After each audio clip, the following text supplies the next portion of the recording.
clase.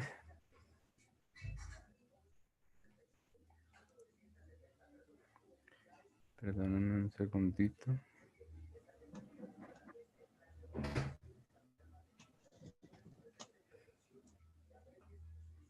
Bueno.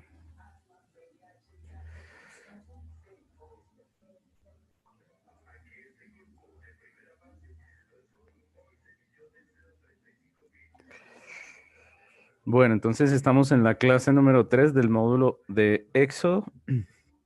Recordemos que hemos estado dividiendo este estudio en 8 lecciones, ¿no? Y estamos tratando de avanzar por cada clase 2 lecciones, ¿no? Aquí están las lecciones que hemos visto. La primera clase vimos los primeros capítulos del libro de Éxodo, donde consideramos la difícil situación que estaba viviendo Israel en Egipto y también la vida de Moisés, desde su nacimiento hasta sus 80 años más o menos. En esa clase tuvimos un enfoque que era teológico. Recordemos que estamos dividiendo las clases con diferentes enfoques. La primera clase tuvimos un enfoque teológico y vimos cómo Dios se revela como soberano, que no solamente tiene un plan perfecto, sino que también Él de una manera providencial lo ejecuta a través del tiempo y a través de las vidas de las personas. La segunda clase vimos los juicios de Dios contra Egipto, con las 10 plagas y el éxodo de Israel. Vimos en esa clase, tuvimos un enfoque cristológico y soteriológico. Abordamos el marcado énfasis que se hace en el libro de Éxodo del tema de la Pascua, ¿no? Vimos ese enfoque cristológico y cómo el texto enfatiza mucho cerca de la Pascua. Y vimos en la Pascua una clara alusión a Cristo y a su obra redentora, ¿no? Hoy en la clase de hoy pues vamos a ver la lección 5 que nos habla acerca de la ley de Dios y la lección 6 que nos habla acerca de las instrucciones de Dios para la elaboración, la construcción del tabernáculo y la institución del sacerdote, del sacerdocio, ¿no? Entonces esos temas son muy, muy importantes. Vamos a trabajar el enfoque eclesiológico en esta clase. Y pues recordemos un poco que la eclesiología es la parte de la teología cristiana que dedica su estudio al papel que desempeña la iglesia en la comunidad, ¿no? Como una entidad orgánica. Es comprender qué es lo que significa iglesia, ¿no? De eso trata la eclesiología y también pues aborda el tema del papel de la iglesia en la historia, ¿no? Eh, es decir, la eclesiología nos lleva a la vida de la historia, a la práctica de la historia, perdón, de la iglesia, y pues eso es lo que vamos a estar enfatizando en medio del estudio de hoy, que vamos a avanzar a través de estos 2 capítulos, va a ser un enfoque eclesiológico. Ahora, ¿por qué es importante este tema de la eclesiología? Pues porque nosotros como creyentes tenemos que ver la Biblia no solamente personalmente, ¿cierto? Es decir, como solamente para enriquecernos como personas, sino también como comunidad, ¿no? Entonces, siempre que estudiemos un libro, siempre que hacemos un estudio, ya sea para una predicación o para una clase, es importante tener este enfoque y considerar las implicaciones que el libro, las implicaciones que la enseñanza tiene para la iglesia, ¿no? En esto quisiera yo resaltar el hecho de que es fundamental para tener una buena eclesiología considerar que la iglesia empieza desde el Antiguo Testamento, ¿no? Considerar que la iglesia no es del Nuevo Testamento nada más. Considerar que la iglesia empezó en el Génesis. Porque cuando pretendemos entender la iglesia desde Mateo nada más, desde el Pentecostés, que algunos dicen que allí empieza, ¿no? Cuando pensamos de esa manera, pues estamos echando a la borda 400 años de historia de la iglesia, ¿no? Perdón, 4000 años de la historia de la iglesia, los 4000 años que hay del Antiguo Testamento. Entonces, nosotros debemos ver la iglesia desde el Antiguo Testamento y por eso, pues, en Éxodo, que es un libro del Antiguo Testamento, pues podemos encontrar eclesiología. En Éxodo podemos aprender acerca de lo que Dios quiere de su iglesia o o cuál es el significado o el papel de la iglesia en medio de la historia. Entonces es importante este enfoque y importante que tengamos en cuenta que la iglesia no surge en el Nuevo Testamento, sino que como ya vimos en algunas clases pasadas, pues ya eh, nosotros entendemos que desde el Antiguo Testamento Dios ha ido llamando a sus elegidos y por eso podemos estudiar este tema aquí en el libro de Éxodo. Entonces vamos a empezar hoy con nuestro estudio del libro y entonces, como les decía, hoy estamos en la lección 5, que es la ley de Dios, la ley, y el enfoque es eclesiológico. Vamos a avanzar, pues, como lo hemos estado haciendo a través del estudio que hemos estado haciendo de Éxodo. Vamos a tratar de hacer énfasis donde la Biblia los hace, ¿cierto? Obviamente estamos haciendo un estudio por encima de lo que es el libro, porque no tenemos tiempo para profundizar en cada uno de los temas, pero pues lo que estamos haciendo es dándole énfasis a cada tema que Dios le da énfasis y haciendo las respectivas reflexiones que nos deja el libro de Éxodo, ¿no? Siempre teniendo en cuenta el enfoque que estamos trabajando. Entonces vamos a trabajar en esta clase la lección 5, que es de la ley de Dios. Y el primer énfasis que encontramos allí en el libro, en esta parte del libro, pues es acerca de un lugar, ¿no? El monte de Dios. Recordemos que hace 8 días dejamos la clase en el momento en que Israel salía de Egipto, ¿recuerdan? Ahora en la lección 5 vamos a hablar acerca de la ley de Dios y lo que vemos es que el pueblo de Israel pasa el desierto desde Egipto hasta el monte Sinaí. Esa es la historia que encontramos en el Éxodo. Dice Éxodo 19, 1 y 2. En el mes tercero de la salida de los hijos de Israel de la tierra de Egipto, en el mismo día llegaron al desierto de Sinaí. Habían salido de Refidim y llegaron al desierto del Sinaí y acamparon en el desierto y acampó allí Israel delante del monte. Los demás acontecimientos, ese es el versículo, los versículos que estamos hoy leyendo, ¿no? ¿Qué dicen este texto del 1 y 2? Que en el mes tercero de la salida de los hijos de Israel llegaron al desierto del Sinaí, ¿no?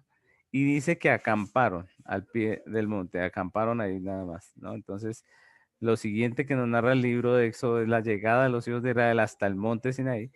Dios había escogido el lugar, recordemos que Dios ya le había hablado a Moisés acerca de este lugar. Él iba con esa orden enfática de Dios que iban a ir al monte Sinaí, ese era su primer lugar al que Dios les había designado llegar, y pues Dios había escogido el lugar, había mandado a Moisés a llevar el pueblo a ese lugar, y prácticamente este es el último lugar que vemos nosotros en el libro de Éxodo al que llegan el pueblo de Israel. Es decir, todos los demás acontecimientos descritos en el libro transcurren allí, al pie del monte Sinaí, donde Israel acampó más de un año. Allí estuvieron todo ese tiempo, allí fue donde Jetro visitó a Moisés, allí fue donde se nombraron los jueces, en ese lugar es donde Dios se manifestó, allí también se dio la ley, recordemos, y también es el lugar donde Moisés termina erigiendo allí el tabernáculo. Entonces, como vemos, toda la historia del éxodo de aquí para allá se desenvuelve allí en ese lugar, ¿no? Entonces, por eso es importante este lugar y por eso lo quise poner dentro de lo que nosotros tenemos presente para entender el libro, ¿no? Dios da un lugar específico, llama a Moisés, lo comisiona a llevar al pueblo allí y ese es el lugar donde llega. Éxodo se ocupa hasta ahí nada más, hasta el pie del monte Sinai. Y ahí transcurren todos los hechos desde este momento hasta el final del libro, ¿no? El segundo énfasis que pone el texto bíblico es acerca de la ley del pacto, ¿no? Y quise que nosotros tuviéramos en cuenta esa palabra, la ley del pacto, porque la Biblia, el Éxodo lo llama así. Entonces la Biblia asocia o relaciona la ley con el pacto, ¿no? Y aquí tenemos unos versículos del Éxodo 19, dice Éxodo 19, 3 al 6. Dice, y Moisés subió a Dios y Jehová lo llamó desde el monte diciendo, así irás a la casa de Jacob y anunciarás a los hijos de Israel. Vosotros visteis lo que hice a los egipcios y cómo os tomé sobre alas de águila y os he traído a mí. Ahora pues, si diereis oído a mi voz y guardareis mi pacto, vosotros seréis mi especial tesoro sobre todos los pueblos, porque mía es toda la tierra. Y vosotros me seréis un reino de sacerdotes y gente santa. Estas son las palabras que dirás a los hijos de Israel. La ley del pacto. Vemos allí que Dios habla acerca de su pacto, ¿no? Dios habla del pacto. Recordemos que Éxodo 19 es el capítulo que está antes de que Dios empieza a dar la ley, los 10 mandamientos y el resto de la ley. Entonces, esta es como la antesala a los 10 mandamientos, ¿no? Esto es lo que le habla Dios al pueblo antes de que se digan los 10 mandamientos. Le recuerda el pacto. Y recordemos que el Éxodo es un libro dentro de un libro, como vimos al principio, y que es la continuación de una historia. ¿Cuál historia? Pues la historia del Génesis. Y es necesario recordar que Dios en el Génesis establece un pacto con Abraham, ¿recuerdan? Y con toda su descendencia. Lo que vemos aquí en el Éxodo, pues viene a ser la continuación de ese pacto, ¿no? Realmente no es que Dios esté haciendo un pacto nuevo en el Éxodo, porque muchas veces lo vemos así, vemos como que Dios hace un pacto con Abraham, luego un pacto con Moisés, luego como si fueran diferentes, ¿no?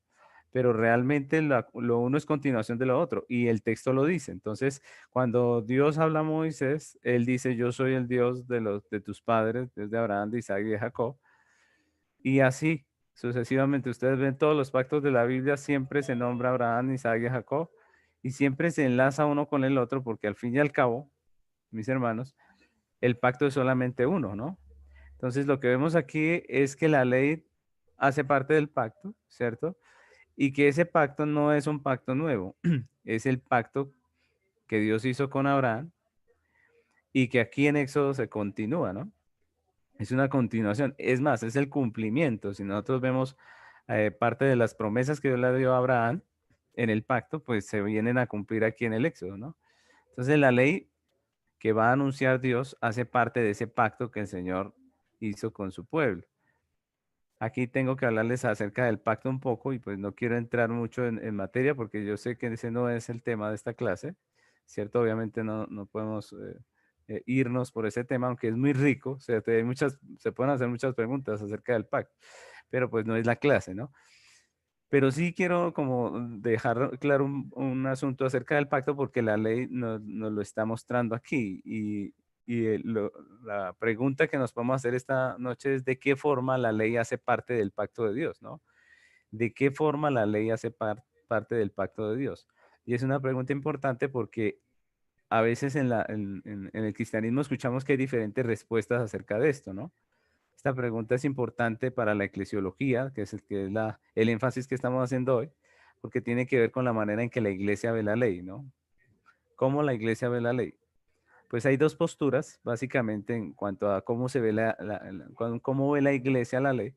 Hay dos posturas. Por un lado están los que piensan que el pacto de Dios con su pueblo es un asunto bilateral, ¿no?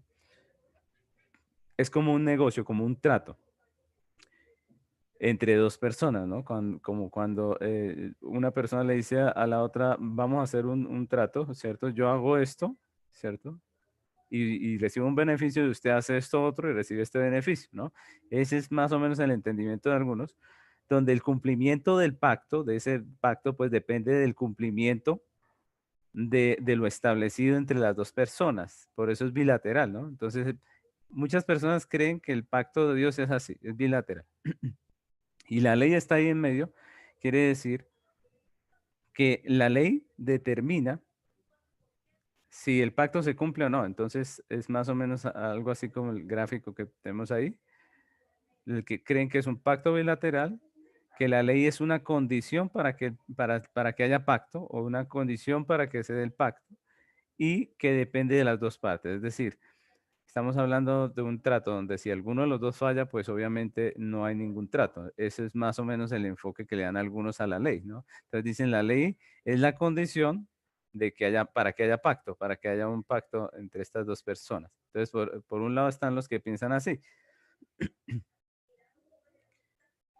Es decir, Dios promete hacer a Israel su siervo especial, su pueblo especial, ¿no? Aquí en el Éxodo, y demanda de ellos el cumplimiento de la ley, ¿no? Si el pueblo no cumple la ley, pues no hay pacto, ¿no? Si el pueblo no cumple la ley, pues simplemente no hay pacto. Y si el hombre no cumple exactamente el pacto, como dice ahí, pues no hay pacto, no hay pueblo especial, ¿cierto? No hay nada de esto. Por otro lado, están los que entienden que el pacto de Dios no puede ser bilateral, ¿no? Y eso es importante para entender la ley. ¿Qué quiere decir que no puede ser bilateral? Pues que como las partes no son iguales, no puede haber un trato entre dos, ¿cierto? Sino que como una es mayor, es un pacto unilateral. Es decir, el asunto no es un trato entre dos personas que tienen igual de condiciones y las dos pueden exigir. No, en este caso, nosotros vemos que la ley es la demanda del Dios Todopoderoso, ¿cierto? Al hombre pecador. Entonces es muy interesante esto porque esta posición es mucho más bíblica en el sentido de que el pacto es hecho por Dios que es soberano, por Dios que es el Señor, con personas, con hombres, ¿cierto? Pecadores. Entonces no es bilateral, es unilateral, ¿no? El pacto es unilateral, no puede ser un convenio entre dos iguales. Y eso es interesante, esta parte, porque nosotros no somos igual a Dios. Es decir, nosotros no podemos demandar de Dios. Es Dios el que demanda de nosotros. No se encuentra el hombre en una posición similar a la de Dios como para negociar. No puede ser un convenio entre dos iguales porque Dios es el dueño, es el Señor, y el hombre es simplemente un pecador. Entonces, el pacto de Dios es una condescendencia, así lo dice nuestra confesión de fe, la confesión de fe de Westminster que manejamos pues en la iglesia que presido, pues nosotros tenemos esa confesión, por eso digo nuestra confesión, ¿no? La confesión de Westminster, ella nos dice que el pacto es una condescendencia de Dios y eso es muy acertado en el sentido de que no es un trato entre dos iguales, ¿no? Esto es una condescendencia de Dios. Tiene un carácter unilateral, donde la obediencia a la ley por parte del pueblo hace parte del pacto, pero no es la condición para que haya pacto. Y eso es lo que quiero enfatizar acerca del pacto. La ley no es la condición para que haya pacto. Eso sería pensar en un pacto bilateral, ¿no? Estamos hablando de que la ley hace parte del pacto, ¿sí? Nosotros tenemos que guardarla, sí, pero no porque eso vaya a hacer que haya un pacto, no, sino porque hace parte del pacto, es nuestra obligación. Y es muy interesante. Esto tiene un parecido a los tratados de vasallaje del Antiguo Oriente, ¿no?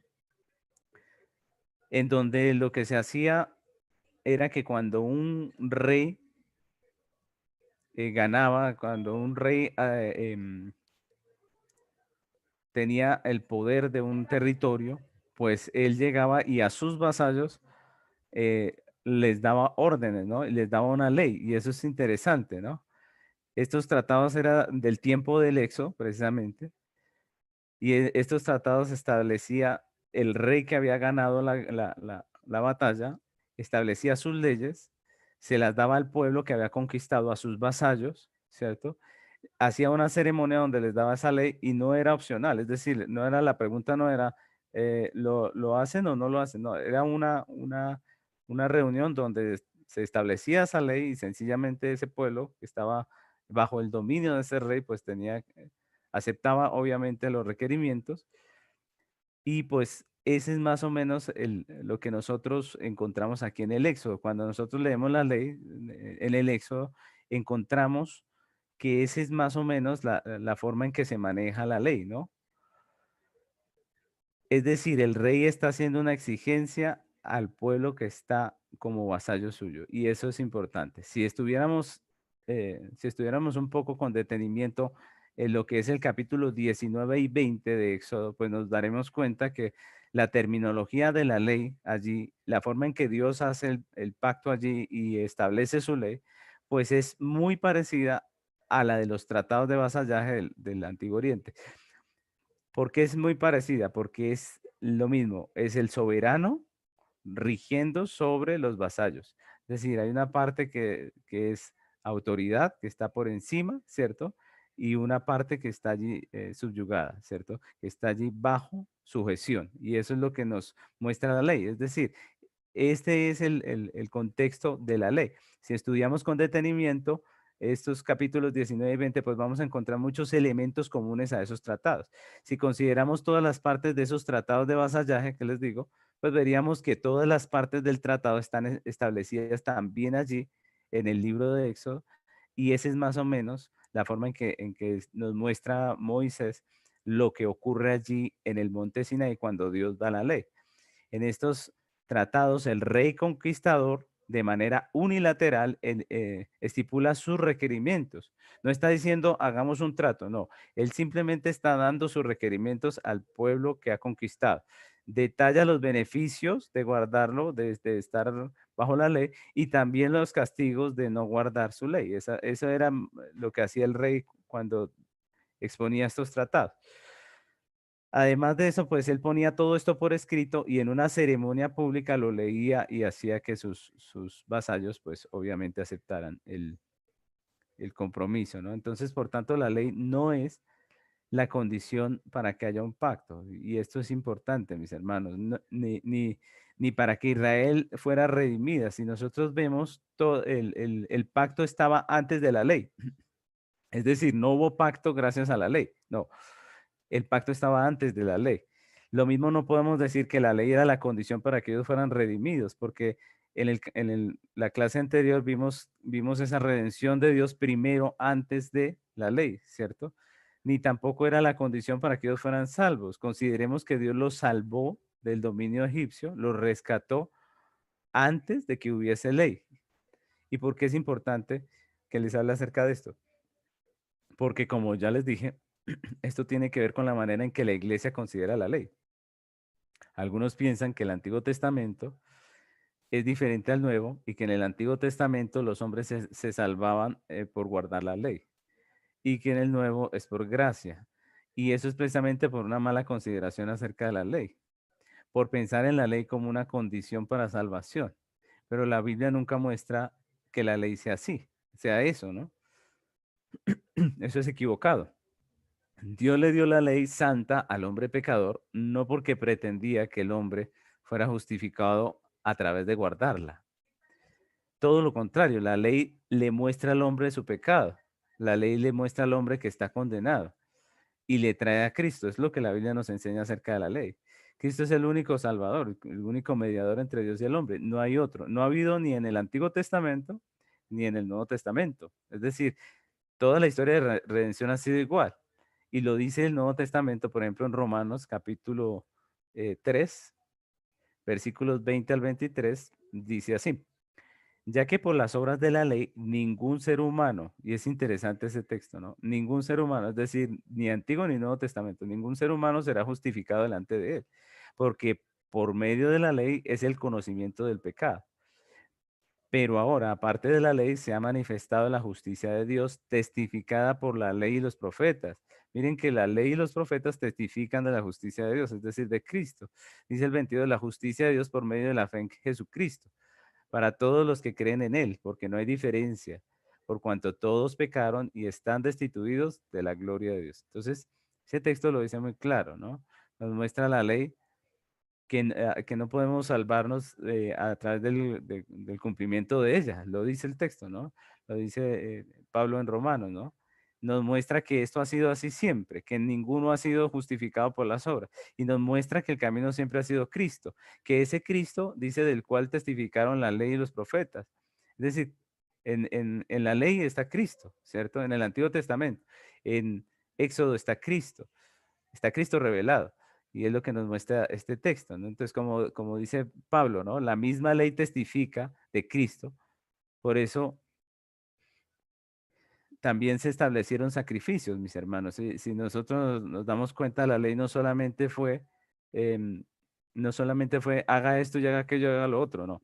La ley establecía lo que es correcto, lo que es justo, lo que está bien delante de Dios, pero también decía la ley tenía sacrificios por el perdón de los pecados. Es decir, Dios nunca pretendió que el hombre caminara tan perfecto en la ley, pues que nunca necesitara la salvación. No, todo lo contrario. Ahí muestra los sacrificios que muestra el Antiguo Testamento, testifican de ese Cristo. El sacerdocio que va a establecer, más adelante vamos a ver algo de eso, que va a establecer Moisés, pues hablan de Cristo, ¿no? Hablan de la obra de Cristo, el sacrificio del animal en el tabernáculo, todo el diseño del tabernáculo es una predicación de Cristo, prácticamente. Entonces, Israel estaba llamada a guardar la ley, no para que hubiese pacto, sino porque había pacto, ¿cierto? Israel estaba llamada a guardar la ley no para ser pueblo de Dios, sino porque era el pueblo de Dios. No para ser redimido, sino porque era redimido.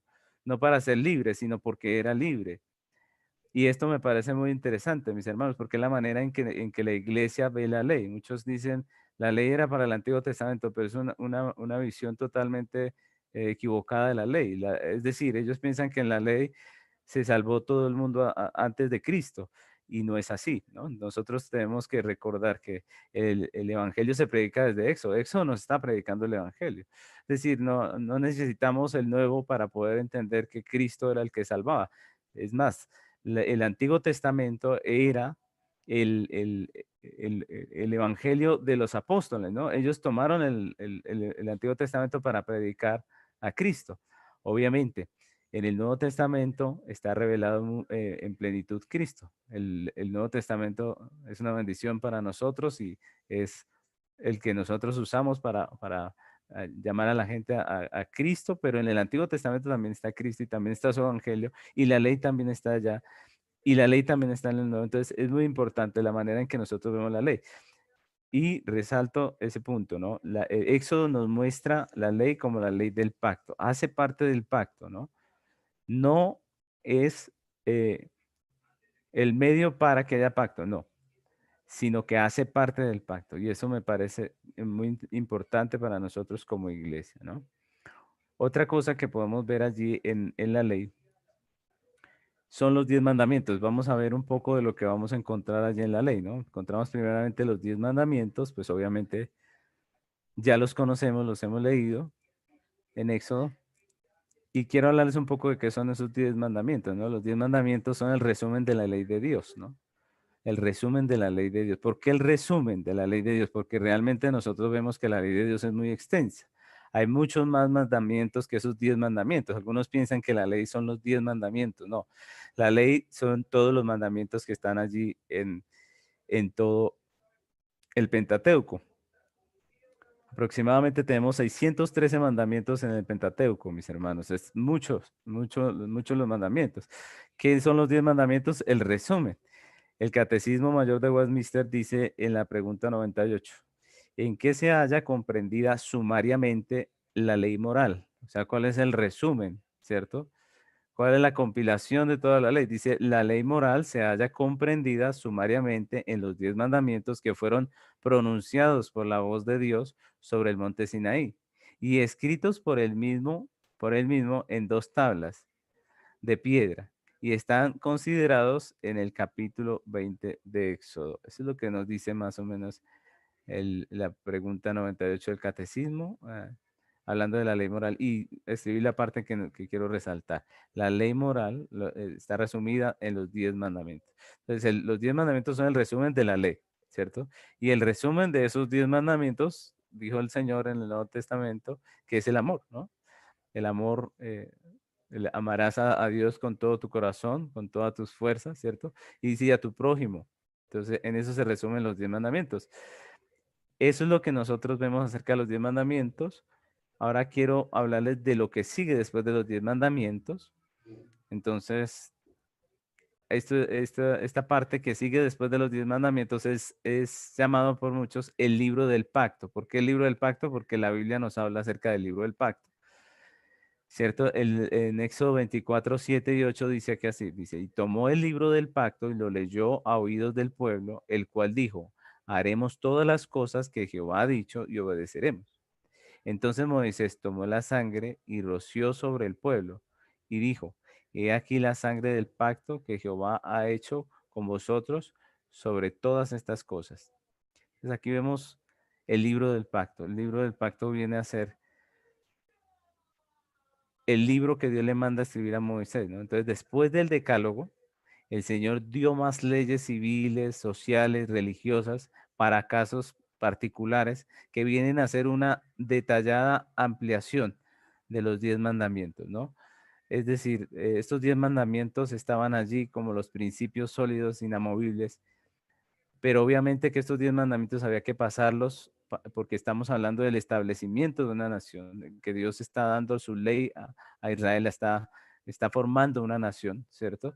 Aquí estamos viendo la formación de una nación y esta ley tenía que aplicar para todos los casos allí en Israel, para casos civiles, para casos eh, sociales, y lo que hace esta parte que viene después de los 10 mandamientos es eso, ¿no? Es detallar ampliamente esta ley. Y nosotros encontramos muchas leyes allí después de los 10 mandamientos, muchas leyes que Dios da a través de Moisés.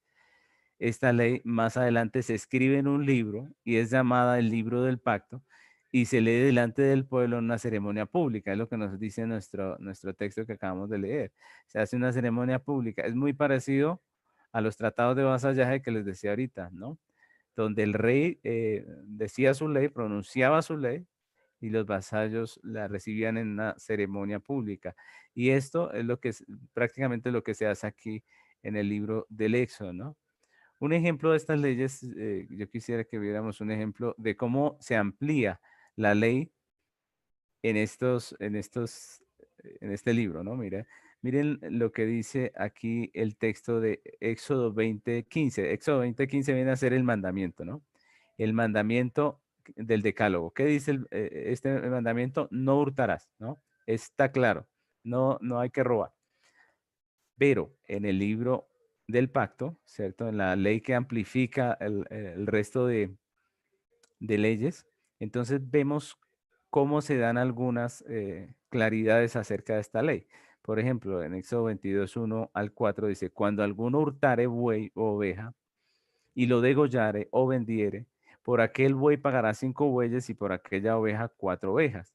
Si el ladrón fuere hallado forzando una casa y fuere herido y muriere, el que lo hirió no será culpado de su muerte, pero si fuere de día, el autor de la muerte será reo de homicidio.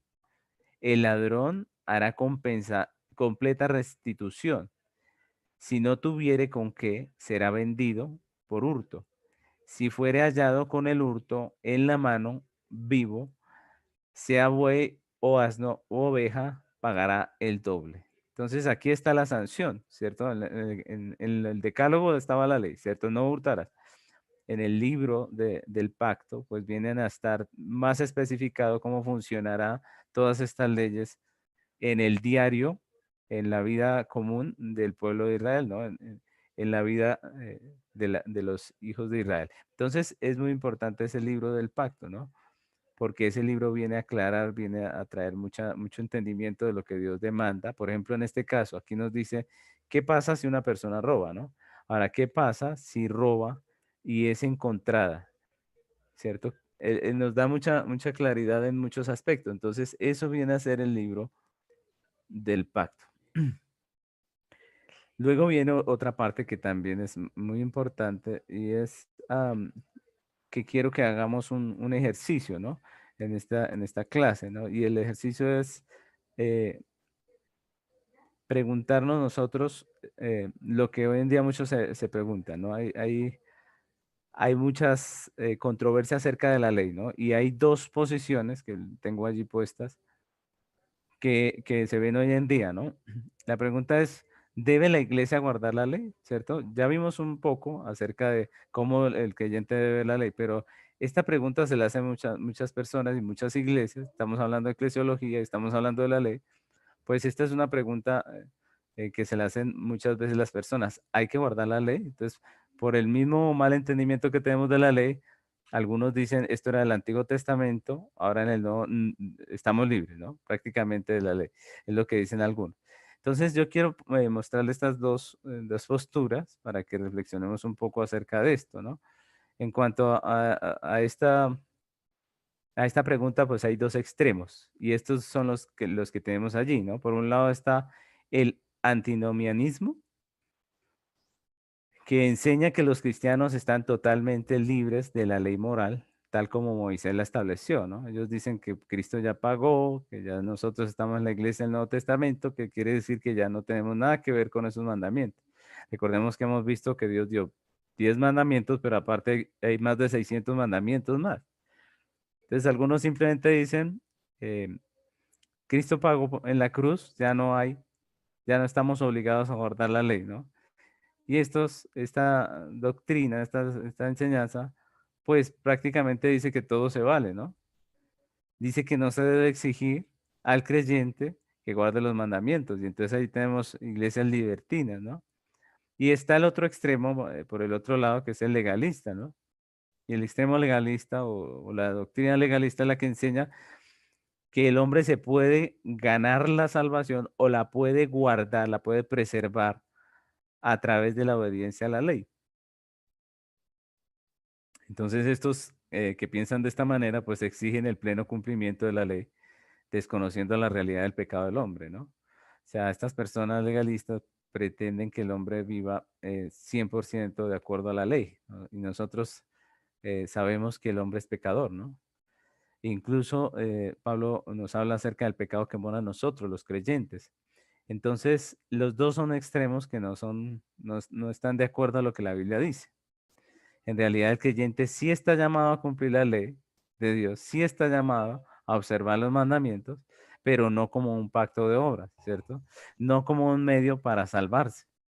Y pues, en cuanto a esto, la mejor definición que podemos hacer de la ley, pues yo la he visto en la Confesión de Fe de Westminster y quiero pues que compartamos un poco acerca de esta definición o esta enseñanza que nos da la confesión, porque es muy acorde a la posición bíblica acerca de la ley. Miremos un poco lo que nos dice la Confesión de Fe de Westminster en el capítulo 19 de la Ley de Dios.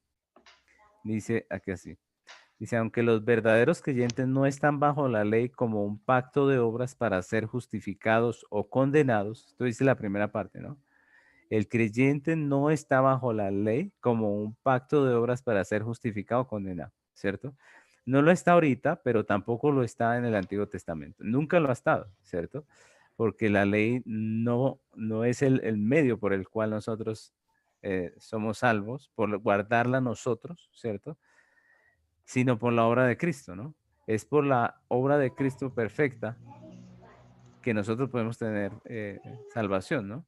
No por la nuestra. Entonces, eso lo aclara la confesión de fe, aunque los verdaderos creyentes no están bajo la ley como un pacto de obras para ser justificados o condenados. Luego dice, sin embargo, es de gran utilidad tanto para ellos como para otros, ya que como una regla de vida les informa de la voluntad de Dios y de sus deberes, les dirige y obliga a andar en conformidad a ella. Entonces, ¿tiene utilidad la ley? Claro que sí, ¿cierto? Ella no es el medio por el cual alcanzamos la salvación, no es por obediencia a ella que alcanzamos la salvación, más bien es por la obediencia perfecta de Cristo, pero no por la nuestra, ¿cierto? Porque somos pecadores. Sin embargo, dice el texto de la confesión, sin embargo es de gran utilidad, tanto para ellos como para otros, ya que como una regla de vida. Entonces la Biblia, la ley, ¿cierto? Es la norma de fe y conducta del creyente, ¿cierto? Porque nos informa la voluntad de Dios y nuestros deberes, nos dirige y nos obliga a andar en conformidad a ella. Luego el siguiente punto dice, les descubre también la pecaminosa contaminación de su naturaleza, corazón y vida. Entonces, ese es un oficio de la ley.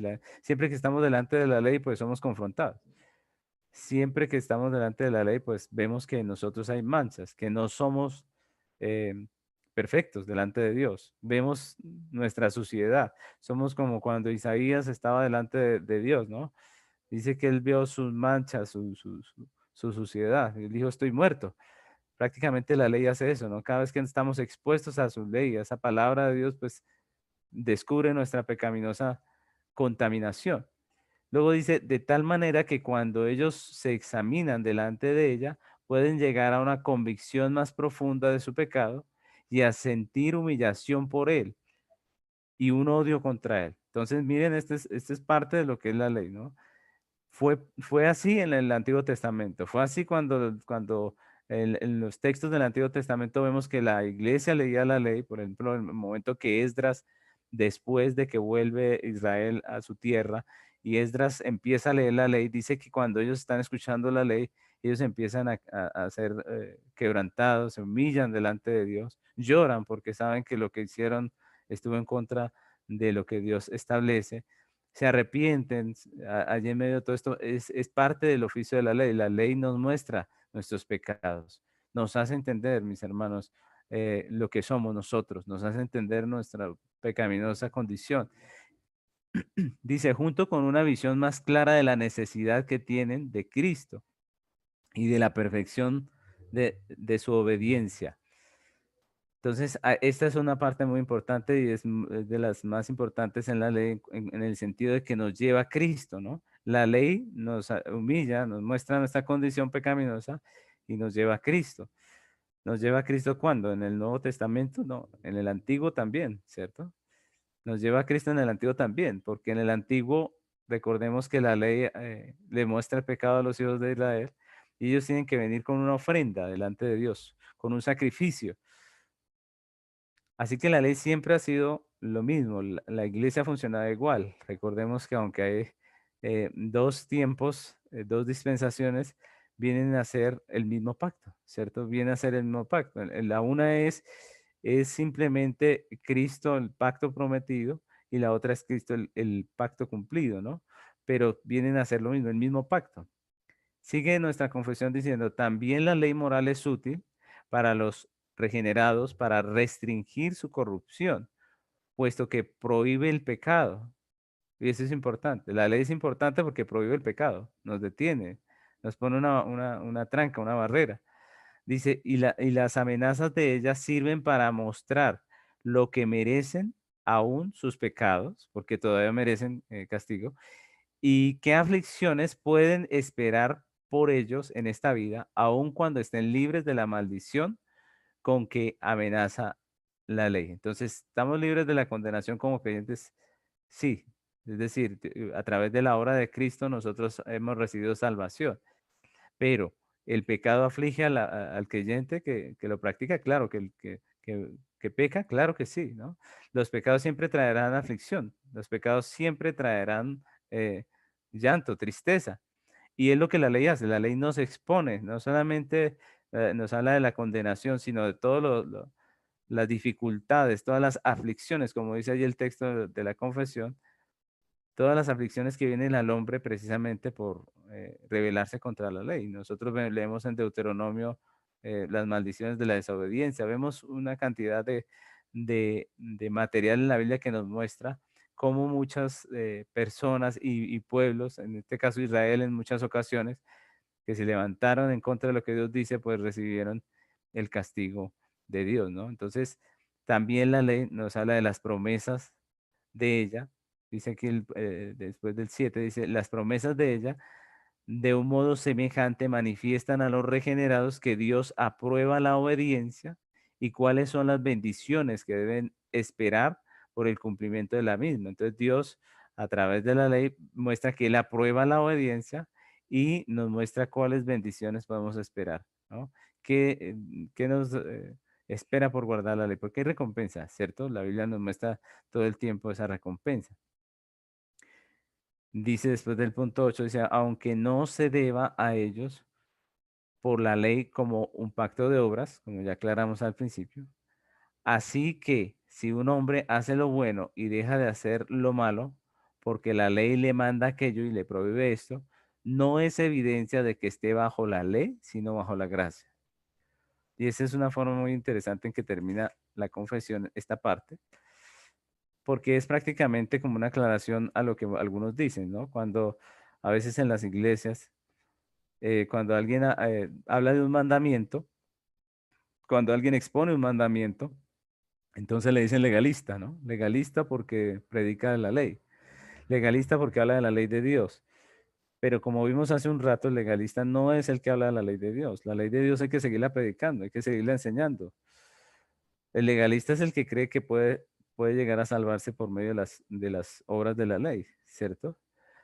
Pero lo que nosotros vemos en la ley no es legalismo, como lo dicen algunas, sino es la voluntad de Dios revelada, ¿no? Entonces dice el final de esta frase que estamos leyendo en la confesión, dice que el hecho de que alguien viva de acuerdo a la ley no quiere decir que sea un legalista, ¿no?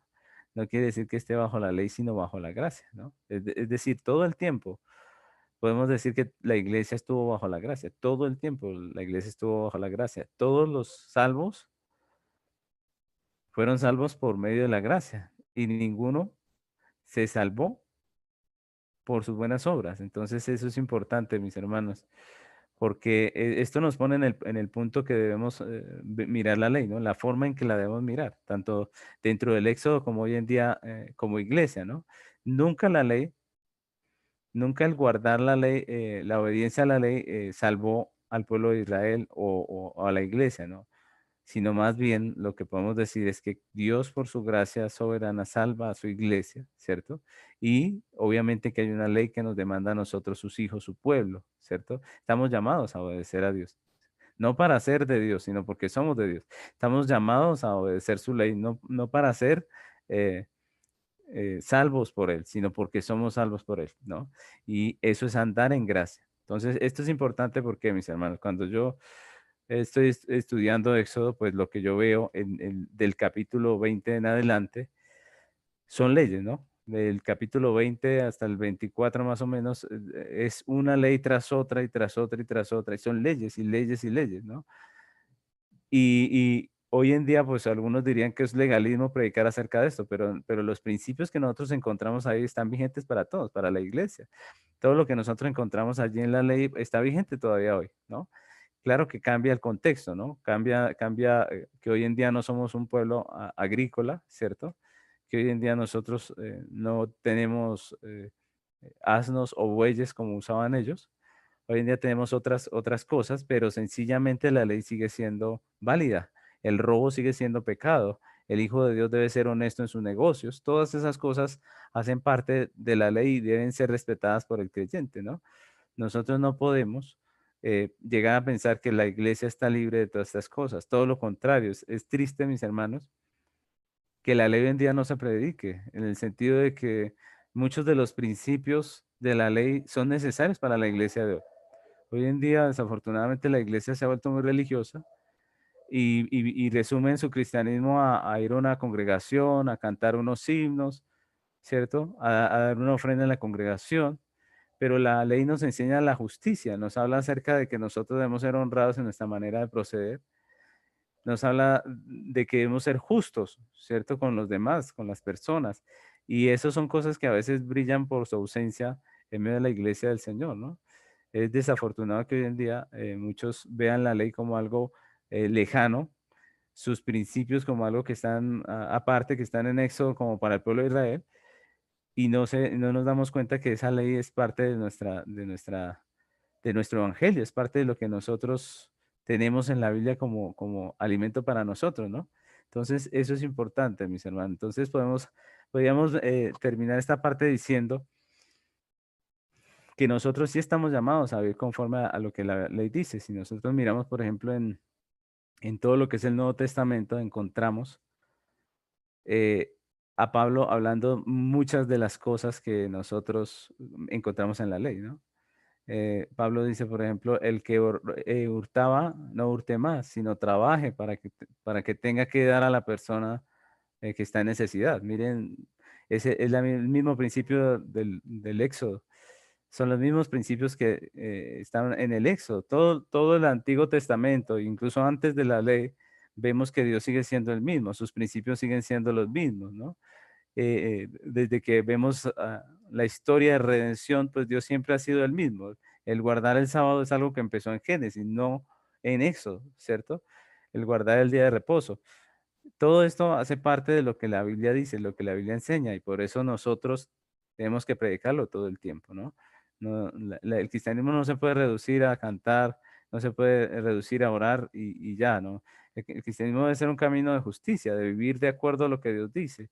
Debe evidenciarse en nuestras obras, como dice el Señor Jesucristo, que el mundo verá nuestras obras y glorificar a Dios. Dice la Biblia que así sea la luz de Dios en nosotros. Es decir, no podemos sencillamente resumir todo esto en ir a la iglesia y cantar bonito y tal vez dar alguna enseñanza si nos permiten. No, nosotros tenemos que vivenciar la realidad de la Biblia. Tiene que ser algo vivo en nosotros. Entonces, muy importante este punto de la ley.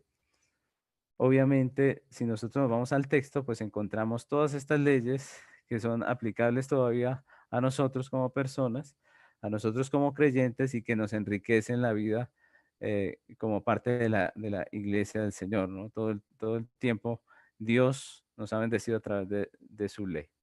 Entonces, pues vamos a pasar a la siguiente capítulo y pues a la siguiente lección y pues quisiera hacer como un break para preguntar, para dejar un espacio para preguntas, si alguno tiene alguna pregunta respecto a lo que acabamos de aprender de la ley. Mis hermanos, si algo no quedó claro de pronto en lo que expusimos acerca de la ley, alguna pregunta, alguna aclaración de los pastores, antes de pasar a nuestro siguiente punto.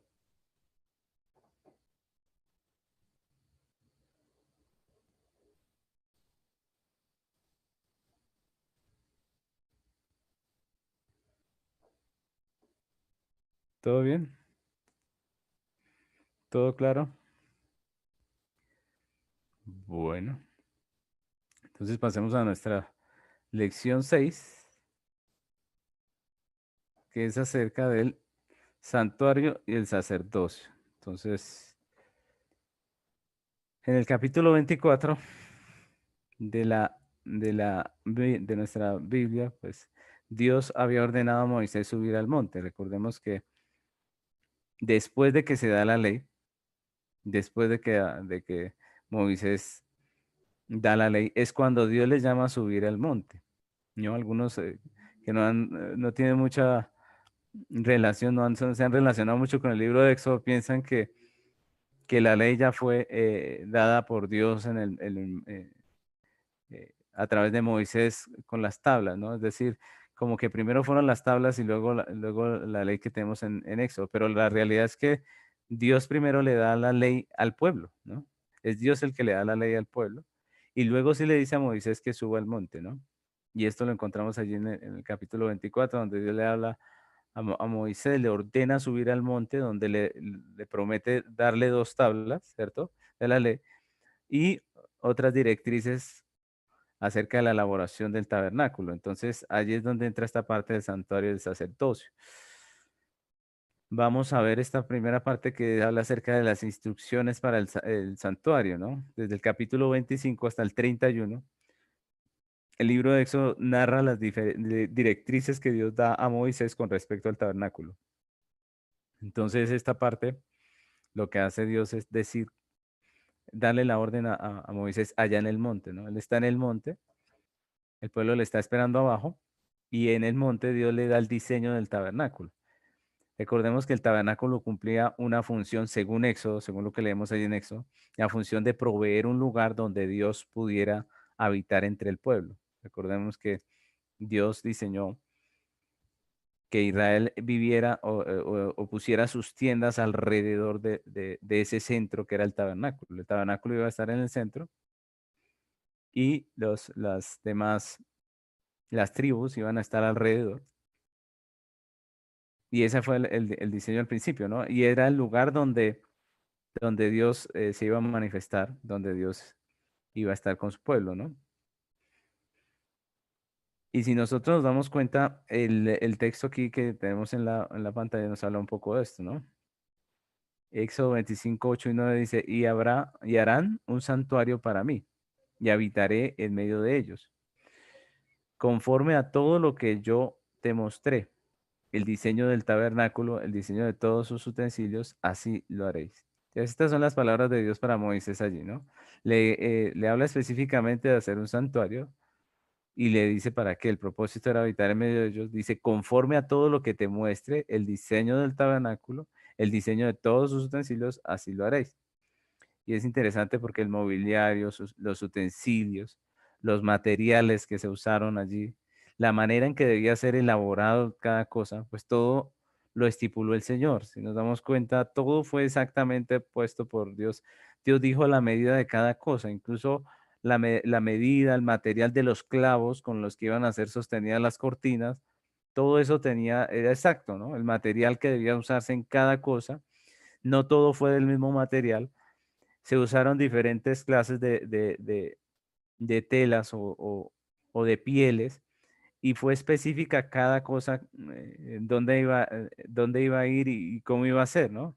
Nada podía ser cambiado, ni siquiera los ingredientes, por ejemplo, del aceite o del incienso podían cambiarse, podían ser modificados, todo tenía que ser exacto, ¿no?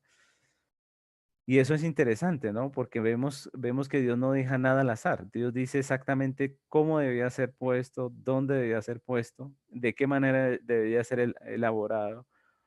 Y todo esto nos habla acerca de la eclesiología, nos habla acerca del diseño de Dios, ¿no?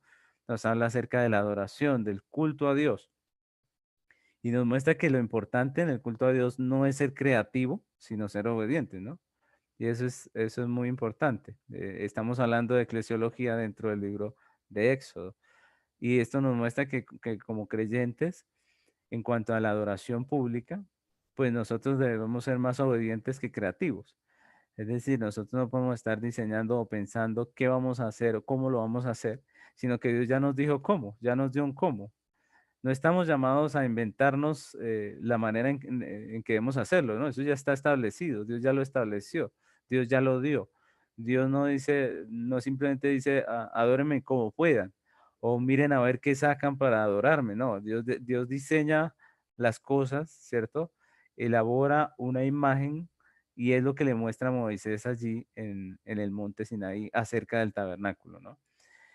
Lo que Dios hace allí en el monte Sinaí es mostrar el diseño que él quería, ¿cierto? Para él. Y eso es muy importante, mis hermanos, porque en este sentido Éxodo nos muestra que nosotros como iglesia, la congregación de Dios, pues debe estar es más bien atenta a lo que Dios dice, en cambio de estar ocupando nuestro tiempo pensando en qué hacer, ¿no? Hoy en día las iglesias contemporáneas, muchas son muy creativas, ¿no? En su manera de adorar, en su manera de hacer el culto cada rato innovan y sacan cosas nuevas para atraer personas, pero eso no es el culto a Dios. El culto a Dios es el que se hace conforme a lo que Dios dice, conforme a lo que Dios estableció.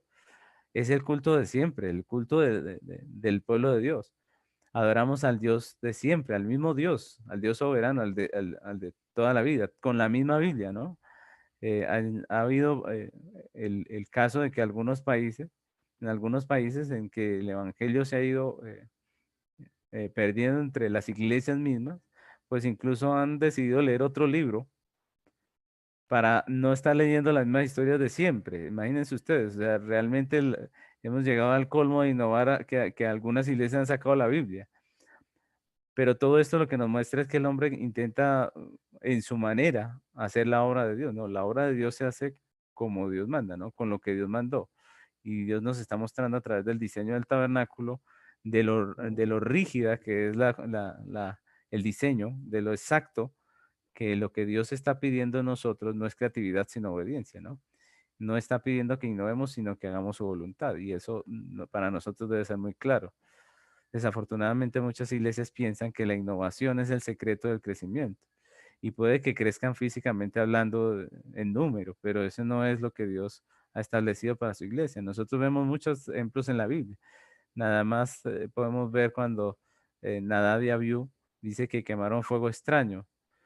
Los comentaristas no se ponen de acuerdo si fue que hicieron un incienso diferente al que Dios estableció en Éxodo, o fue que lo presentaron en una hora que Dios no estableció, porque recordemos que el incienso se presentaba específicamente en algunas horas, ¿cierto?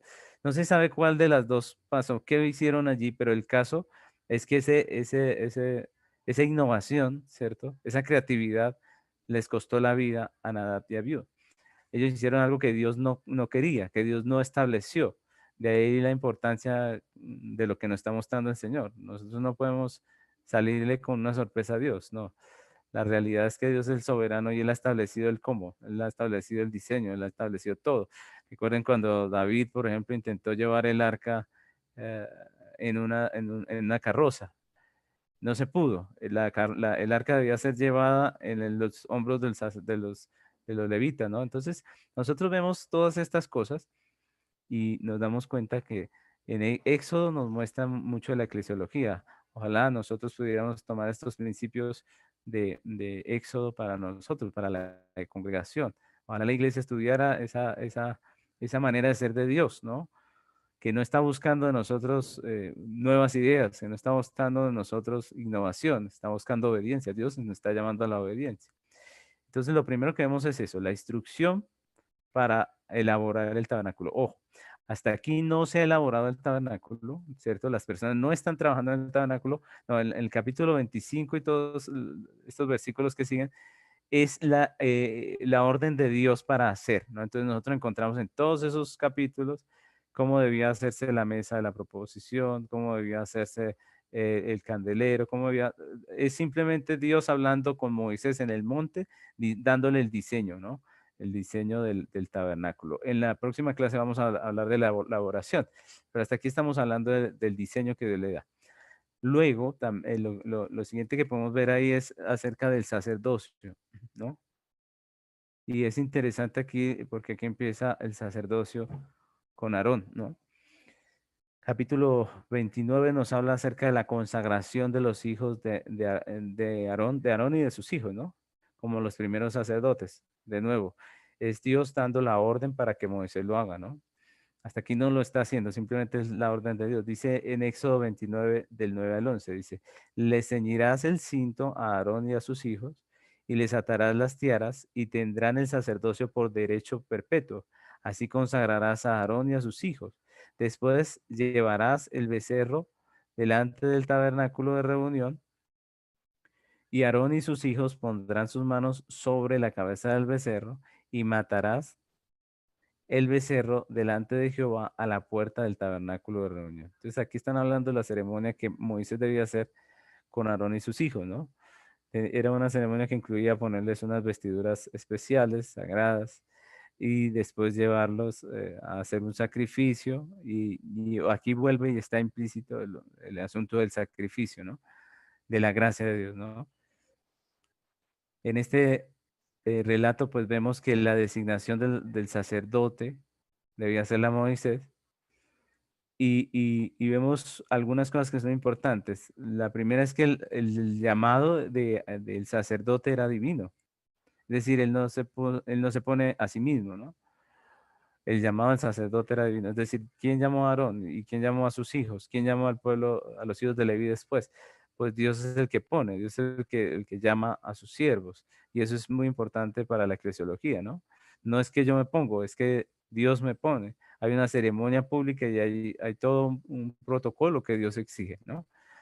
Luego también vemos que la ley definía con claridad sus deberes. Es decir, no fue que Dios eligió a Aarón y dijo, bueno, sírvame como pueda, ¿cierto? Mire a ver qué hace, no, sino que la ley definía con claridad los deberes del sacerdocio, ¿no?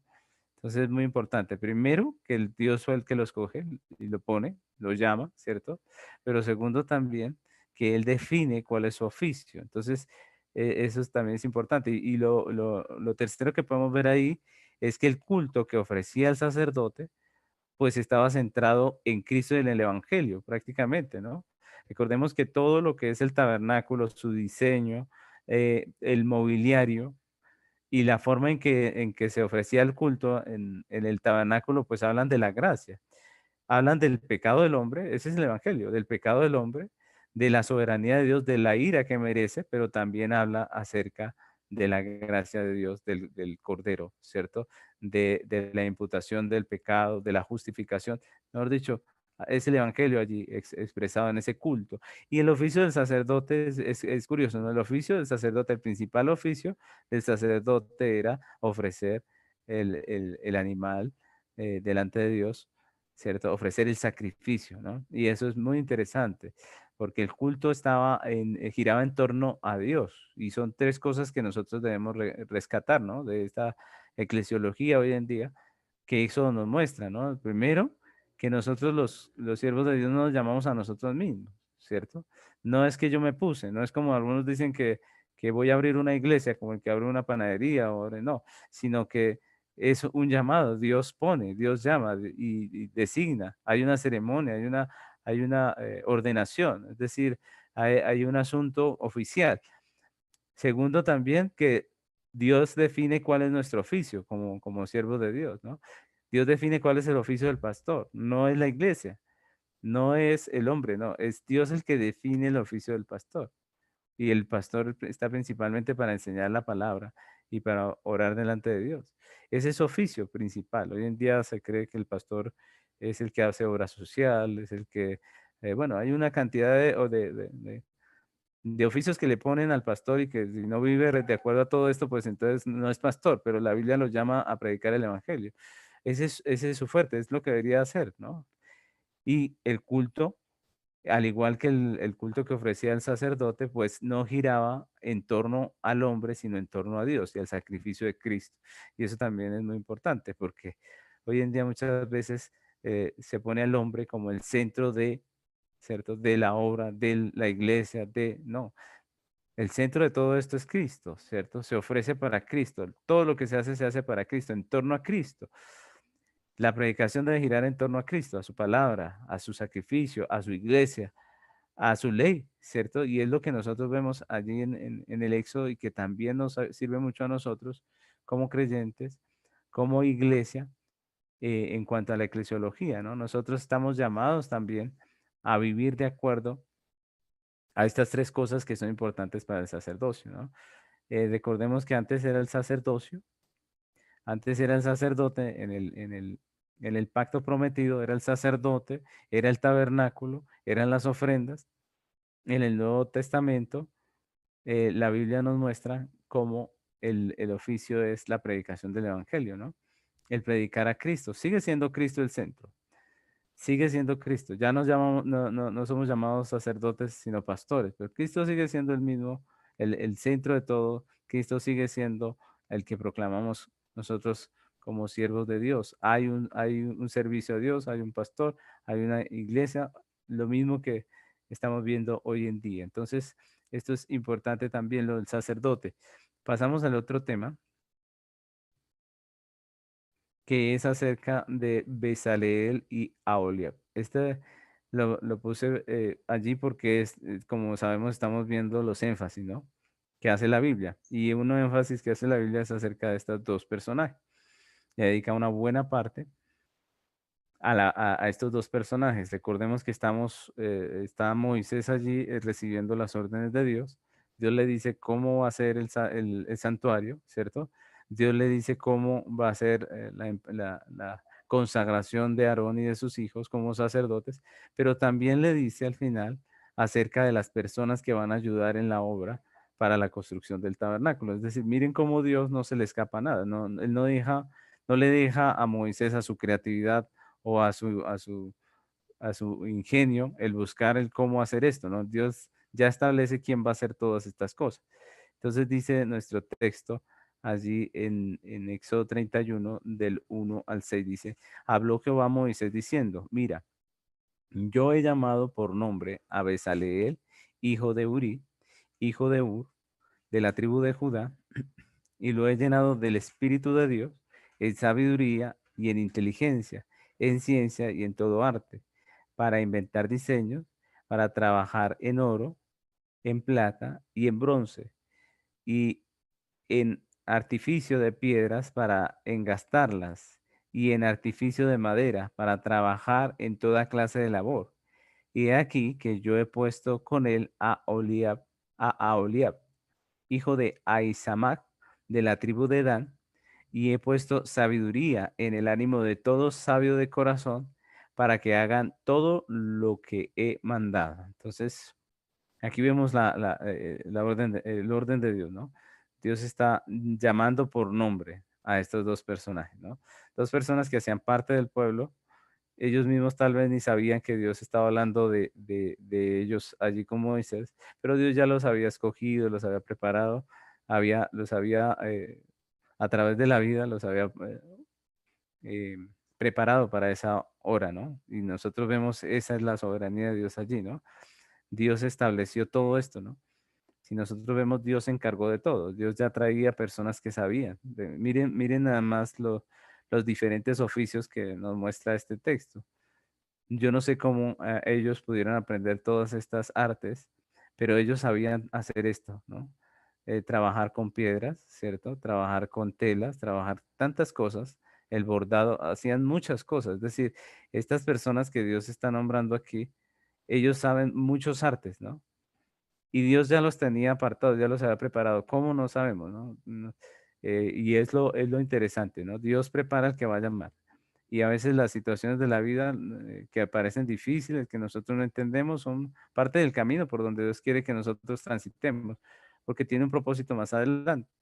Y es lo que vemos allí, ¿no? Dios llama a Bezaleel y a Aholiab como dos personas que saben inventar diseños, saben trabajar el oro, la plata, el bronce, saben trabajar las piedras preciosas, engastarlas, saben trabajar la madera, saben trabajar todas estas cosas y los va a poner en el diseño del tabernáculo. Y si nosotros miramos de dónde iban a sacar los recursos, de dónde iban a sacar esa madera, ese oro, de dónde iban a sacar todo eso en el desierto. Recordemos que Dios también había preparado esa situación. Recordemos cómo vimos hace 8 días que Dios, cuando saca a Israel de Egipto, hace que los egipcios les entreguen todas sus joyas, todos sus mantos, sus cosas, y resulta que Israel sale de allí, de Egipto al desierto, con un montón de cosas, ¿no?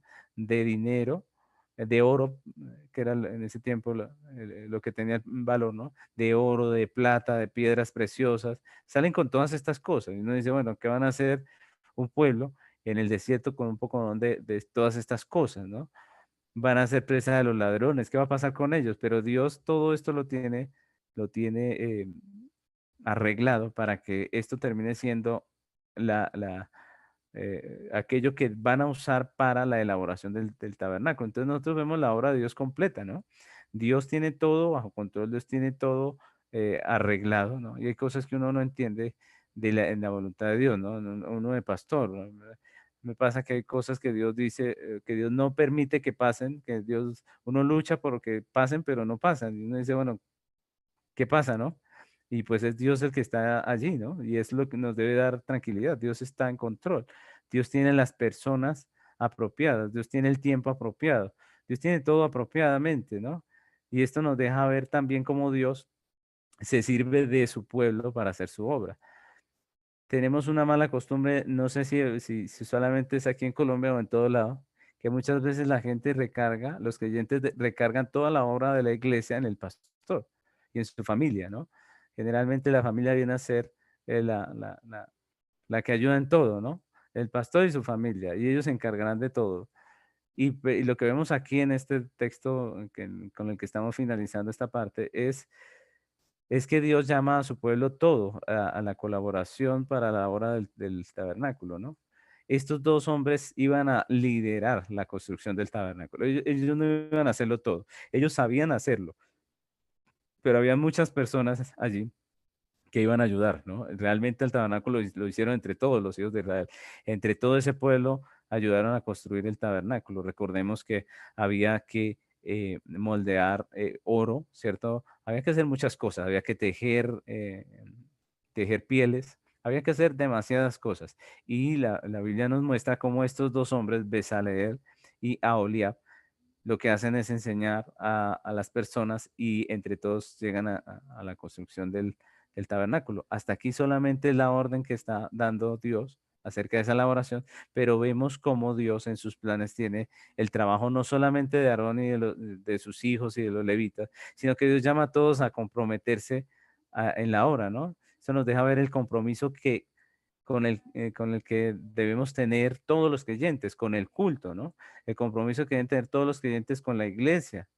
Y nosotros como pastores también nos llama la atención, porque a veces nosotros, en nuestro deseo de servir, pues, y de darnos para la iglesia, pues se nos olvida que Dios no nos llamó solamente a darnos a nosotros, sino que a todos nos demos, ¿no? Es decir, todos nos demos como personas para el servicio de Dios, ¿no? Y ahí está que las demás personas tienen también que servir físicamente, pero también servir con sus bienes. Dice la Biblia acerca de cómo se elaboró el tabernáculo, es que Dios manda a hacer una colecta del pueblo. Es decir, lo que Dios está mostrando es que todos estamos involucrados, no solo el pastor, no solo la familia del pastor, todos estamos involucrados, todos tenemos que hacer nuestra parte. Y este énfasis nos habla de los diferentes dones que Dios le ha dado a las personas que pone allí en la congregación, ¿no? Hay diferentes dones en la congregación y nosotros debemos estar atentos a eso, ¿no? El pastorado es eso, no es simplemente hacerlo todo, sino poder identificar los dones, poder identificar lo que hay en la iglesia, ¿no? Y ponerlo a trabajar en todos los ámbitos, ¿no? En todos los ámbitos Dios nos dio personas que van a colaborar y que van a hacer lo que tienen que hacer, que Dios ya les trazó un camino. Y esto me parece interesante que Dios haya llamado por nombre a Bezaleel y a Oliab, que les haya llamado y les haya dado los dones, el talento, no se sabe cómo tal vez en sus vidas trabajaron una cosa y no les funcionó y luego aprendieron a hacer la otra y así, el caso es que al final pudieron haberse preguntado, bueno, ¿por qué cambié tanto de trabajo en la vida? Pero cuando llegaron un momento y lo usaron allí en el tabernáculo, pues allí está la respuesta, ¿no? Dios todo lo tiene bajo control. Entonces, esto es muy importante en nuestra eclesiología, porque vemos que Dios está en control, que Dios tiene diferentes dones, así lo dice la Biblia, así lo dice Pablo. Dicen que aunque somos muchos miembros, no obstante somos un solo cuerpo, ¿no? Somos muchos miembros, cada uno con diferentes dones, con diferentes habilidades, pero todos somos un solo cuerpo. Y nosotros tenemos que ver la iglesia así, como un cuerpo, no donde el pastor es la cabeza, sino donde Cristo es la cabeza, ¿cierto? Donde Cristo es la cabeza. El pastor tiene una función diferente, pero Cristo es la cabeza. Y Dios en su divina y sabia voluntad ha querido que todos participemos, que todos hagamos, que todos eh, metamos la mano allí en la obra, ¿no? Y en esta lección, pues encontramos cosas que son comunes, ¿no? A la iglesia hoy en día también, ¿no? Lo que decíamos al principio cuando empezamos estas clases de Éxodo. Muchas veces nosotros vemos Éxodo y lo vemos 1500 años antes de Cristo y decimos, Esto es totalmente diferente, esto es otro asunto", pero cuando entramos en materia y empezamos a estudiar el libro, pues nos damos cuenta que es la misma historia de redención, ¿no? Que es lo mismo, que los ingredientes son los mismos, ¿cierto? Los integrantes, los elementos de todo lo que vemos en el Éxodo es lo mismo que vemos hoy en día. Hay una iglesia, ¿no? Una iglesia como había ya en ese tiempo, hay hoy en día. Recordemos que en el Antiguo Testamento no existía la palabra iglesia porque la palabra iglesia es griega, ¿no? Pero la palabra iglesia significa una asamblea y en el Antiguo Testamento Israel era llamada la asamblea del Señor. Entonces, había una iglesia, había un pueblo, ¿cierto? Pero también había un lugar físico, que es lo que nos está mostrando. Había un lugar físico donde se reunían, se congregaba ese pueblo, ¿cierto? En adoración al Señor. Y hoy en día, pues hay lugares físicos, hay iglesias locales reuniéndose en lugares físicos. Habían unos oficiales escogidos por Dios, ¿no? Unos oficiales, aquellos que Dios llamó sus siervos, que llamó a tiempo completo, que estaban allí dedicados a la obra. Y hoy en día, pues vemos lo mismo. Hoy en día ya no hay sacerdotes, pero hay pastores que están dedicados, que tienen eh, tiempo completo allí en la congregación. Hay responsabilidad también del pueblo con esos oficiales y con el lugar de reunión. Había en ese tiempo. Y hoy en día todavía existe esa responsabilidad. Y eso es muy claro. Hoy en día existe esa responsabilidad. Hay un culto centrado en la redención por gracia. Había en el tiempo de los sacerdotes y hoy en día también hay un culto centrado en la redención por gracia. Entonces, vemos al fin y al cabo todos estos elementos vienen a ser lo mismo. Y ahí es que es importante, mis hermanos, que cuando nosotros eh, llegamos a pensar o a preguntarnos aspectos de la iglesia, nosotros debemos buscarlos desde el Antiguo Testamento, ¿no? Desafortunadamente, por ejemplo, hoy en día muchos piensan en la pregunta de si los niños deben ser bautizados. Y generalmente muchos arrancan del Nuevo Testamento, empiezan a decir, bueno, pues que en el Nuevo Testamento y el Nuevo Testamento, pero pues, y los otros 4000 años atrás de la iglesia no los podemos quitar, ¿cierto? La Biblia siempre nos ha hablado acerca de los niños siendo parte del pacto. Lo mismo cuando se habla del diezmo, ¿no? Muchas veces decimos, eso era en el antiguo y ya lo dejamos allá. Como si hoy en día no hubiesen ministros que trabajan a tiempo completo en la obra, como si el ministro hoy en día no tuviese la misma, eh, el mismo trabajo que en el Antiguo Testamento y no tuviese también que responder por su casa y por su hogar. Es decir, hoy en día como que se intenta desconectar y decir, bueno, el pastor allá que viva de la gracia de Dios y que ah, sea el que dirige todo y el que hace todo. No, nosotros debemos ver la eclesiología completa, ¿no? El Antiguo Testamento, el Nuevo Testamento y pues que podamos nosotros realmente llegar a conclusiones que encierran toda la verdad. Recordemos que la Biblia dice que la suma de su palabra es la verdad, ¿no? La suma. Es decir, completa, ¿cierto? La Biblia completa.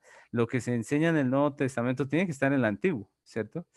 Lo que es doctrina en el Nuevo tiene que también ser doctrina en el Antiguo. Es decir, no podemos sacar algo totalmente nuevo. Y como decir, acabamos de inventar lo que nadie había inventado, ¿no? Que es lo que muchas iglesias hoy en día venden, las nuevas revelaciones y las nuevas visiones y todo esto, pero la realidad es que el Evangelio siempre ha sido el mismo, ¿cierto? El hombre siempre ha sido pecador, solamente en Cristo y salvación. Y es lo que nosotros vemos en este libro de Éxodo. Y pues mis hermanos, aquí termina mi exposición. Y pues yo quise dejar tiempo para preguntas. No sé si tenemos preguntas, mis hermanos. Alguna aclaración de los pastores, del pastor Juan José o del pastor Carlos, acerca de estas lecciones que vimos hoy.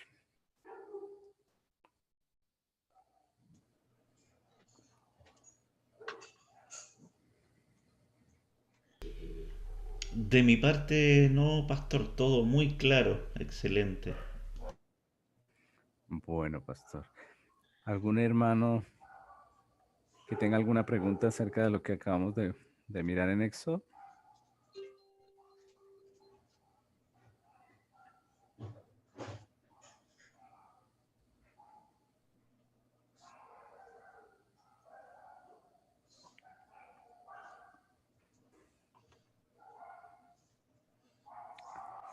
¿Todo muy clarito? ¿Todo bien?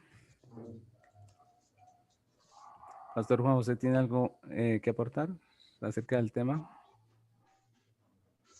Eh, no sé, me hubiese gustado escuchar más bien las interrogantes de los hermanos frente a cómo usted trabajó la ley y cómo también se trabajó el tema de Antiguo y Nuevo Testamento basado en los principios que Dios nos llamó a servir y a cada uno nos dio un lugar.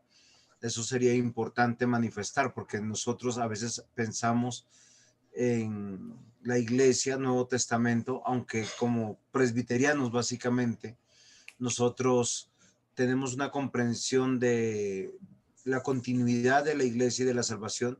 Básicamente creo que sería más apropiado hablar de el pueblo del Antiguo Testamento y el pueblo del Nuevo Testamento. Cuando nosotros manifestamos esta realidad del pueblo de Dios tanto en el Antiguo y en el Nuevo Testamento, estamos hablando de un pueblo basado en la ley de Dios.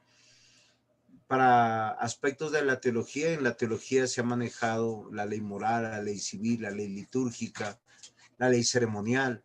Sin embargo, es una sola ley, pero en aspectos teológicos, posiblemente la palabra que voy a usar no es la más correcta, se departamentaliza.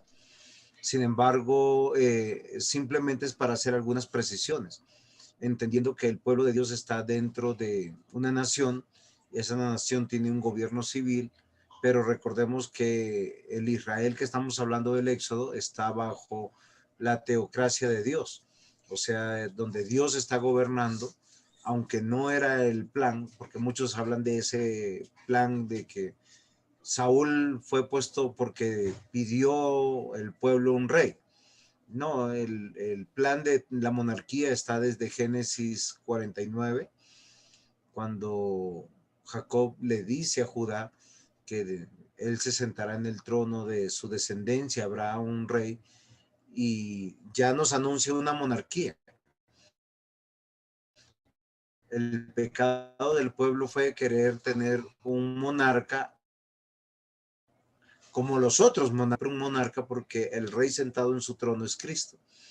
Y toda la ley de Dios, por eso la ley no pasará o sea, no es anacrónica. ¿Por qué razón? Porque es para todos los tiempos. Sus principios, sus verdades son las mismas. Hoy nosotros tenemos leyes morales claras que se fundamentan en la revelación de Dios, que no han pasado de moda. Tenemos la ley civil que gobierna dentro de una nación. En el caso de Colombia, los colombianos lo rige la Constitución Política de Colombia. En Chile es la Constitución Política de Chile. Y hay un gobierno presidencial donde Dios pone reyes, quita reyes, pese a nuestras quejas y reclamos. Y nunca habrán reyes perfectos como nunca hubieron monarcas perfectos. La ley litúrgica está en boga. ¿Por qué razón? Porque seguimos teniendo cultos, seguimos teniendo pastores, seguimos teniendo siervos de Dios y a todos los sustenta Dios. O sea, fíjense que cuando nosotros pensamos en ese pensamiento ley y gracia como dos dispensaciones diferentes, es una equivocación, y usted nos ha aclarado que es una sola, y eso es importante, por lo menos para mí, no por ser presbiterianos, sino porque somos cristianos bíblicos. Y tenemos que enseñarle a las generaciones que ser cristiano bíblico es más allá de decir soy cristiano. El pueblo, todo lo que usted nos menciona de los dones, de las habilidades dadas por Dios para servir dentro de la construcción del tabernáculo fue permanente. Recordemos que este era un tabernáculo móvil, era un tabernáculo que fácilmente se deterioraba. Si nosotros, me imagino que en Chile, en la parte de Antofagasta, donde hay mucho desierto, me imagino que ahí ustedes los que son de allá, saben cómo se deteriora la ropa, las cosas, en los vientos, en el sol que es tan inclemente, y se necesita mantenimiento permanente. Y Dios capacitó a estas personas con dones, con habilidades. Usted nos mencionó también algo muy importante, que Dios enriqueció al pueblo despojando o haciendo justicia al quitarle a los egipcios, pero todo su enriquecimiento tenía que ver con la gloria de Dios, con un tabernáculo, con una nación dedicada a la gloria de Dios, que hoy en día nosotros hemos caído en el pecado de esta sociedad. Somos muy individualistas. Nuestra fe es individualista, nuestra religión es individualista, y tanto así que lo que nosotros tenemos como por ganancias por nuestro trabajo lo llamamos mi economía. Ya el principio de palabra de economía habla de una singularidad donde nosotros nos desasociamos del resto y no nos damos cuenta que si Dios nos enriquece o Dios nos da bienes es para invertir en el reino de Dios, que la gloria de Dios está a través de la manifestación de una iglesia local, donde los pastores somos un accidente, porque hoy los que estamos como pastores pronto dejaremos de estar, por lo que usted decía. Tenemos que tener con objetividad, nombrar ancianos, diáconos, otros pastores que nos releven. Yo aspiro a llegar a cierta edad, tengo en mi mente ya un número, y estar viendo un pastor al frente de la iglesia, formado, y que este pastor esté formando otros pastores. ¿Por qué? Porque la vida de la iglesia tiene que ver en la continuidad, en ser generacional. Y esto es muy importante. Éxodo nos da una puerta para poder tener una perspectiva correcta de vivir bajo los principios del reino. Y que no podamos hablar solamente de 10 mandamientos, porque los 10 mandamientos es el resumen de la ley, ya que la ley es toda la palabra de Dios. Los 10 mandamientos dados en Éxodo, nosotros los vamos a encontrar repetidos en Deuteronomio, pero básicamente toda la revelación de Dios es ley y está permeada de la moralidad, de la parte civil, de la parte litúrgica, de la parte sanitaria, de la parte litúrgica. Y nosotros ahí encontraremos la riqueza de nuestra vida, o esa significación del cuarto mandamiento que dice que para guardar el día del Señor yo tengo que haber trabajado los otros 6 días apropiadamente. En el día del Señor yo no puedo llevar a mi familia a pasear. ¿Por qué? Porque lo he tenido que hacer en los otros 6 días. Yo no puedo decir que en el día del Señor voy a hacer tareas como estudiante porque tengo 6 días. Yo no puedo trabajar en el día del Señor porque tengo 6 días. El día del Señor es dedicado para alabanza, adoración, exaltación del Señor, sin decir o sin caer en ese legalismo de que tenemos que estar de rodillas y orando todo el tiempo, o cantando todo el tiempo, o predicando todo el tiempo.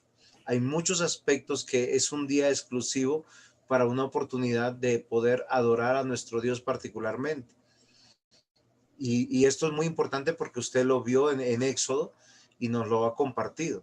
Y yo he sido edificado y solo estaba haciendo un resumen de lo que usted nos ha dado. Por eso quería ver cuál era la impresión de los demás hermanos, porque a veces nosotros pensamos simplemente que la ley es no matarás y terminamos con el pensamiento que Jesús advirtió que era erróneo, porque esa es la letra de la ley. ¿Cuál es el espíritu de la ley? No enojarme con mis hermanos. Eso es un principio extraordinario. No burlarme de mis hermanos, no decirle racá, cabeza hueca. ¿Sí? Esto es muy importante. Mucho menos airarme y decir improperios porque lo estoy asesinando en mi corazón. Pero para eso tenemos que estar expuestos a una iglesia. El contexto de la ley está en el contexto del tabernáculo. Y el contexto del tabernáculo está en la reunión de todos los que se llaman pueblo de Dios. Una nación que vive para el Señor. Y esto es importante. ¿Por qué estamos estudiando teología? No es por un título. Es para capacitarnos, para conocer más a nuestro Dios, conocernos nosotros y poder ir a Dios. Miren, yo les voy a decir una cosa. Cuando yo comencé a estudiar, yo soñaba con el título. Pero luego me di cuenta que el título no tenía mayor importancia, sino para decirle a algunos hermanos que soy un pastor que tiene una licenciatura, una o dos o tres maestrías y estoy aprobado o calificado académicamente. Pero lo apasionante de esto es seguir aprendiendo. Y Dios se sigue revelando a lo largo de toda su palabra. Y es algo muy importante que Éxodo una y otra vez nos lleva como en un círculo diciendo, yo estoy aquí, yo estoy aquí. Dios permanentemente nos está diciendo, yo estoy aquí porque yo estoy con ustedes. No es ustedes están conmigo. Todo el tiempo Dios les está recordando que Dios está en control y eso es algo extraordinario. Y la ley nos va a llevar a no departamentalizar nuestra vida, sino a entender dos cosas de la ley, que hay una relación vertical con Dios, permanente, una relación individual, personal, porque nuestro Dios es personal e íntimo, pero a su vez, de una manera extraordinaria, tiene una relación horizontal, que no puede ser individual. Miren, dice, no tendrás dioses ajenos delante de mí, es plural. O sea, yo estoy a la luz de otros. Eso es muy, muy importante. No te harás imagen ni ninguna semejanza. El hacer una imagen no tiene sentido de tenerla para mí. Siempre es, porque a veces en algunos estudios han resumido que los primeros 4 mandamientos tienen que ver con Dios y los otros 6 con el prójimo. Y permanentemente los 10 mandamientos que nosotros podemos extraer tienen una manifestación vertical para con Dios individual, pero también a su vez una relación horizontal o colectiva permanentemente. Entonces, entendiendo esto, yo no puedo adorar a Dios solo, yo no puedo crecer solo. Voy a hacer un ejemplo. Acá hay algunos hermanos, miren, yo puedo contar 1, 2, 3, 4, 5, 6, 7, 8, 9, unas 10 personas aquí. Y si todos pertenecemos a la misma iglesia y solo el pastor crece, entonces solo piensen este cuerpo cómo se presenta delante de Dios. Sería como un enanito cabezón. Entonces la tarea es que todos estamos siendo edificados, todos estamos aprendiendo y Éxodo nos muestra esa relación. Y cuando solo algunos crecen, siempre va a venir la división, va a venir la apostasía, va a venir la herejía, va a venir la idolatría. Una de las tribus que se acercó al mundo mucho fue la tribu de Dan. Y esa tribu de Dan terminó en la idolatría. Una de las cosas más aborrecibles para Dios. En la Biblia se denuncia más la idolatría que el adulterio, que la homosexualidad, que cualquier otro pecado. Y para Dios es lo más aborrecible que pueda haber. Y esto es muy interesante porque lo encontramos en Éxodo. Entonces, termino. La ley y el servicio resume a un pueblo, porque ese pueblo testifica de la existencia de nuestro Dios. Y básicamente nosotros vemos en Éxodo al pueblo del pacto, por eso. Entonces, muchas gracias. Y no sé si ahora sí generé alguna pregunta.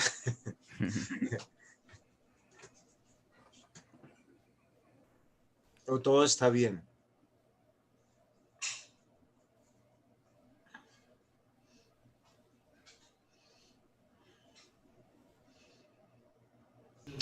Sí, bueno,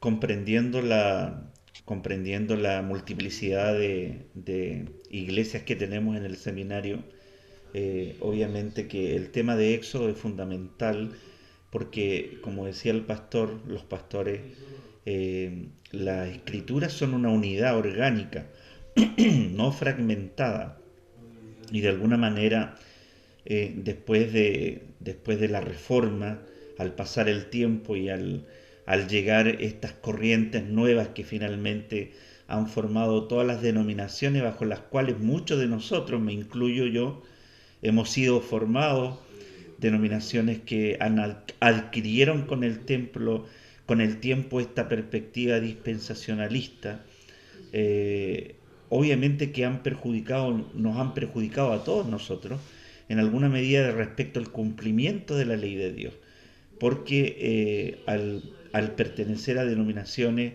y yo también me estoy incluyendo, que yo me formé desde pequeño en una denominación dispensacionalista, eh, el dispensacionalismo, el daño que ha hecho y que sigue haciendo hasta el día de hoy es fragmentar esta unidad orgánica que encontramos en la Escritura, de tal manera que obviamente que es natural para el creyente, por ejemplo, para la iglesia bautista, para la iglesia pentecostal, es natural desde pequeño ya ser formados con esta división de la ley y la gracia, dos cosas totalmente diferentes. El Antiguo Testamento y el Nuevo Testamento, dos cosas totalmente separadas, Israel y la Iglesia.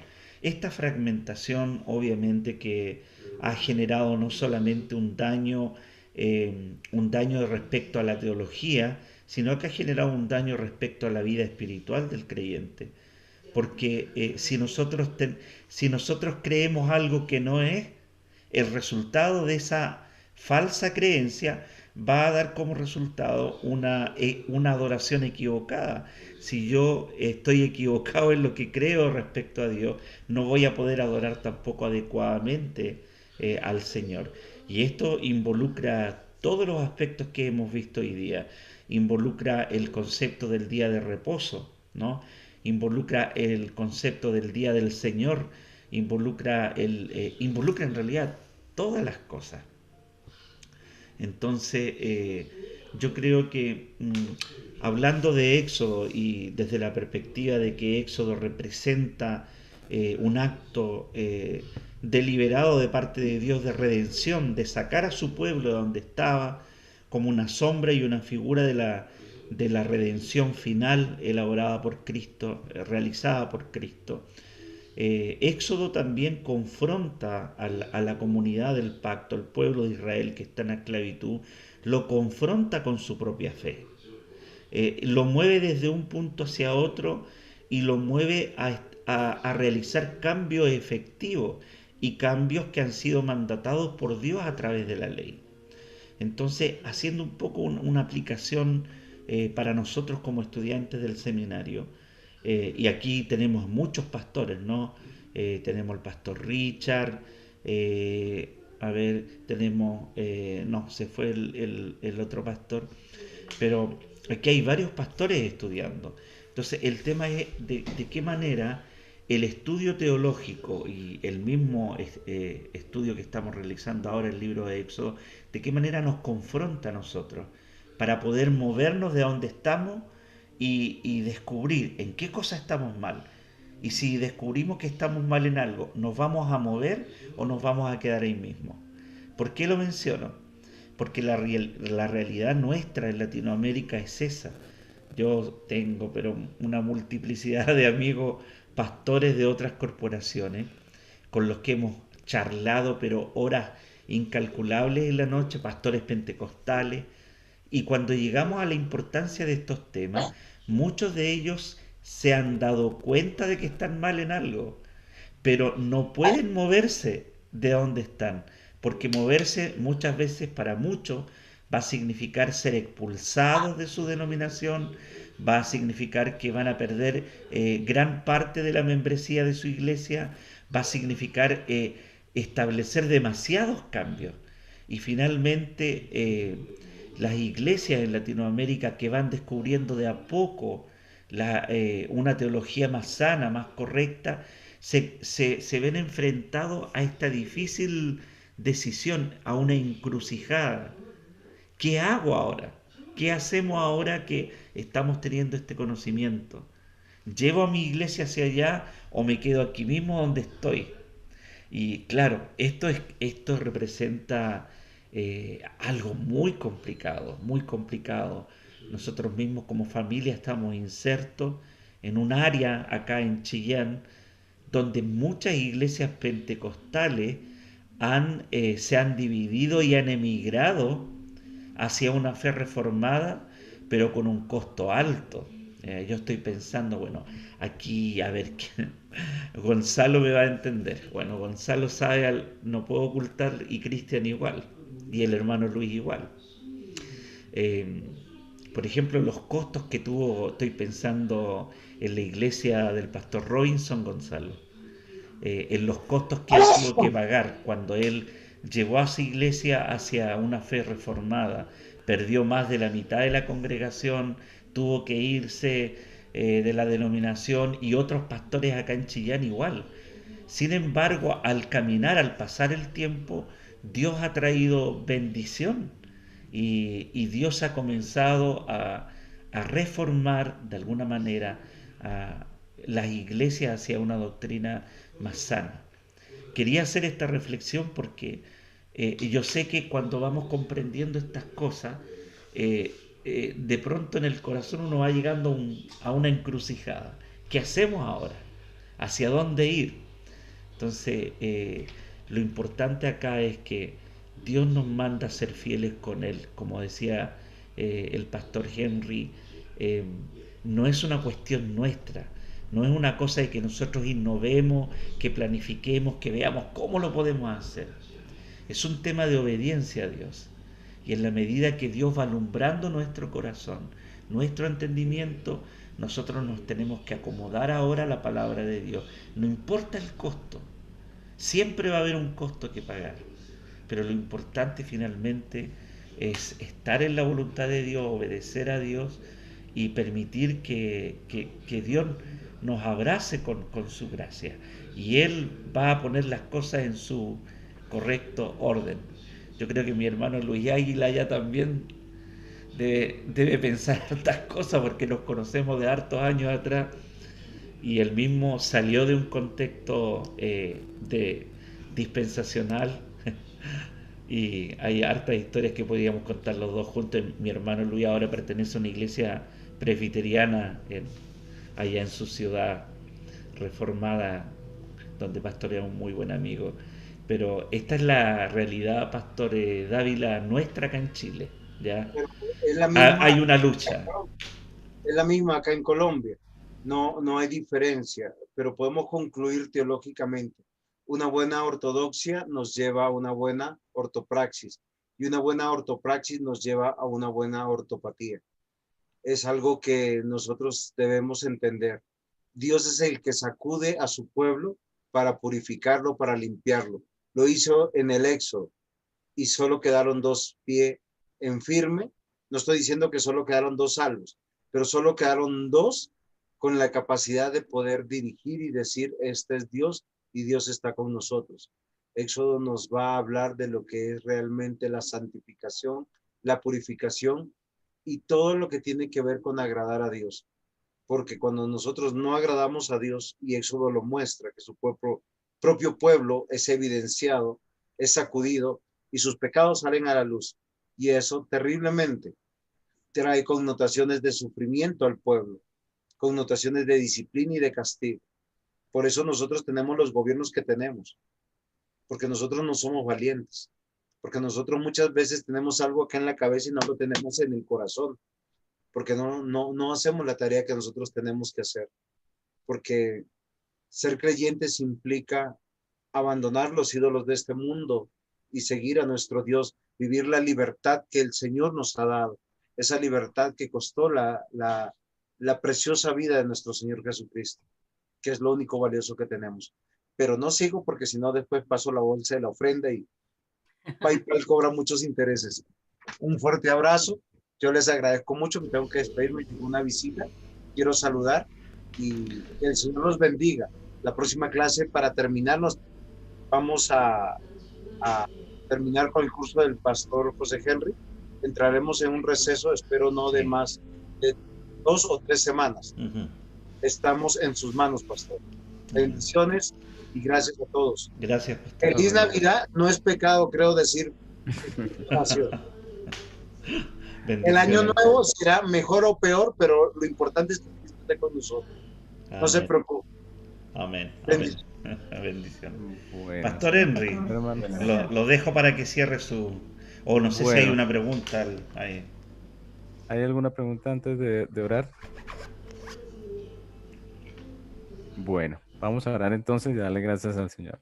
Amado Dios, gracias te damos por este tiempo, Señor, que podemos aprender, meditar en ese libro precioso del Éxodo, Señor. Gracias, Señor, que tú nos hablas, como decía el pastor Carlos, Señor. Ayúdanos a tomar decisiones basadas en lo que tú nos enseñas, Padre. A no dejarlo simplemente como algo interesante, sino a ponerle pies a lo que escuchamos. Muchas gracias por tu amor, tu paciencia, Señor, tu bondad para con nosotros. Bendícenos, Señor, cada día en el nombre de Jesús. Amén.